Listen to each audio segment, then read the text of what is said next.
Tentara Israel pada hari Selasa 10 Oktober 2023 meningkatkan intensitas pemboman mereka di jalur Gaza dan menewaskan 2 anggota kantor politik Hamas.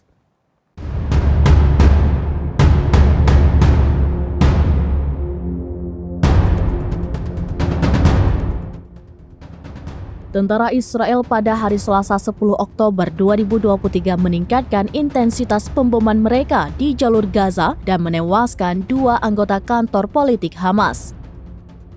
Foto-foto pada hari itu menunjukkan seluruh blok kota menjadi puing-puing. Militer Hamas meluncurkan rentetan roket ke Ashkelon pada Selasa sore pada pukul 17 waktu setempat. Hamas sempat memperingatkan warga sipil untuk pergi sebelum waktu eksekusi serangan. Peringatan itu disampaikan oleh juru bicara Brigade Izz ad-Din al-Qassam Hamas yang dikenal dengan nama samaran Abu Ubaidah. Namun peringatan itu datang 90 menit sebelum Hamas melancarkan serangannya.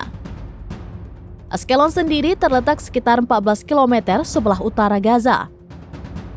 Sebagai balasan, Israel menggempur Gaza dengan serangan udara yang menghantam ratusan sasaran dan menghancurkan lingkungan sekitar. Pasukan Pertahanan Israel atau IDF mengatakan pihaknya kurang lebih telah mengamankan perbatasan dengan Gaza pada hari Selasa setelah Hamas mengirimkan pejuangnya ke wilayah Israel pada hari Sabtu. Setidaknya 1.000 orang tewas di Israel dan ribuan lainnya terluka dalam serangan gencar kelompok militan tersebut menurut IDF. Meski konflik di beberapa wilayah belum mereda, Israel mengklaim ada sejumlah peluru yang diluncurkan ke negara mereka dari Suriah. Beberapa di antaranya mendarat di area terbuka di wilayah Israel.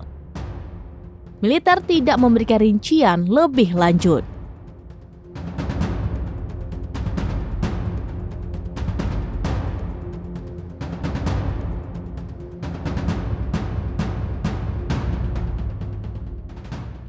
Download Tribun X sekarang, menghadirkan lokal menjadi Indonesia.